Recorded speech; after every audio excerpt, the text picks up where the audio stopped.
هسې په عمر ورته ګوره پرونی دی، هسې په عمر ورته ګوره پرونی دی، خو په عقل باندې پوخ پورا انسان دی. او خپل خو پرېږده چې پردو خلکو ته ګران دی، چې د سوات نه تشریف دلته راوړی دا زلمی چې دی عادل او ارمان دی. عادل ارمان صاحب د مې ډېره په درناوي بلنه ده چې سټیج ته تشریف راوړي. دا د سوات نه راغلی زمونږ ننګیالی زلمی. د واده زلمي ته د واده ډېره مبارکي، او بیا د تاج صاحب هم مننه کوو چې دومره ښکلی پروګرام لري راوغوښتو.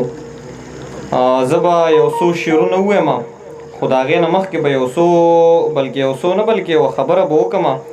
زما نه مخکې د ساحل صاحب کلام وویلی شو. یقینا خبره دا ده چې د ساحل صاحب کلام دلته تر ټولو نه زورور کلام دی. هغې ته تاسو واوا نه دي کړي. دا یې لوی ثبوت دی چې تاسو واوا نه کوئ. دې کې د شعر څه کار نشته دی. نو داسې کار دی چې تاسو دا پروګرام ګرم وساتئ، ځکه چې دا د واده شپه لکه مړي په موږ مه تېروه. رباب را سور که غزل ووایه بوتل دې خوا کا. نو مطلب دا دی چې ښه ښکلی پروګرام ګرم وساتئ. نو د هغې نه به دا پیدا وشي چې موږ ته به هم حوصله افزایي میلاو شي، خوند به وکړي، او تاسو به هم د مشاعرې نه خوند واخلئ. او بله خبره دا که د اورېدونکي واوا کوي او که نه کوي، خو کم از کم د دې جیان نه علاوه ما نور څوک په واوا ونه لیدل. نو کم از کم چې د اولنی لاین هم واوا وکړي، نو زه وایم چې لکه زمونږ کار پوره کېږي. نو به هر حال زه چې اوس کم شعرونه وایم، نو تاسو کوشش وکړئ چې واوا وکړئ، چې کم از کم دا ماحول لږ ګرم شي. خیال دی د جیانه دغه یو څو شعره به ووایم چې ښه ده چې راغللې شیرینه یاره، ما یادولې د وختینه یاره، او د خدای بلها زړونه د ریز مریز کړل، خدای دې تباه که ګلورینه یاره. د خدای بلها زړونه د ریز مریز کړل، خدای دې تباه که ګلورینه یاره. او زه یم ستا یاد دی، د شپې 2 بجې دی او زړه مې برباد دی. د شپې 2 بجې دی او له مصنوعي ښکلا یې خوند اخلم، اسلام آباد دی.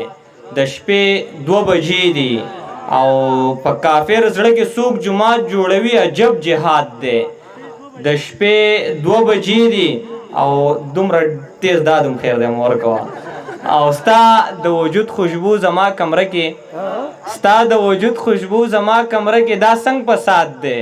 د شپې 2 بجې دی او د نامراد عشق کتاب ارمانه زما استاد دی. د شپې 2 بجې دی او یو داسې نتیم غونته کې یو 2 شعر دي چې په عقیده باندې د خدای شکر دی کلک یم خو، په عقیده باندې د خدای شکر دی کلک یم خو، ستا په وجود لمدې کپړې زما ایمان خراب کی.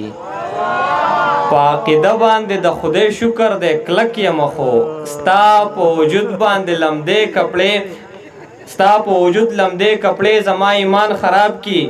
او هم به خدای ته جاړې، هم به د مرګ سوال ترې کوي، هم به خدای ته جاړې، هم به د مرګ سوال ترې کوي، هم به دې سم کړي جانان، هم به دې جانان خراب کړي. او د نیمګړې عشق قصې را سره مل شي، چې تنها شم اندېښنې را سره مل شي. نه تاسو ته دا اوږد لیکچر ما د څه دپاره وکړو، ما ته و کسان ښکاري نه، ما د صرف اولنی لاین ښکاري ځکه چې لایټ لګېدلی دی. خو کم از کم دا واوا کوئ، دا پروګرام ګرم وساتئ. مړه د نیمګړې زما نه بس چې کوم شاعر را پاسي د هغه به مزي. د نیمګړې عشق کیسې را سره مل شي، چې تنها شم اندېښنې را سره مل شي. او زما دومره دعاګانې دا رنګ راوړي چې د چا د خولې خیرې را سره مل شي.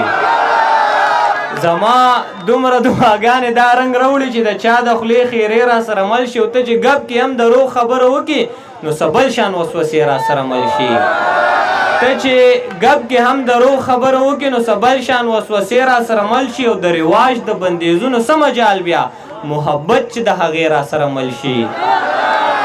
او هر وخت خندا په مخ خوره پکار ده، هر وخت خندا په مخ خوره پکار ده، او لهجه په هر حال کې خوږه پکار ده.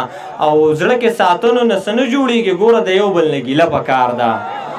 او خوب راله راځي خو ګوره سترګې مې پټېږي نه، دا لیونی زړه مې ستا د مینې نه صبرېږي نه. او کله کله څو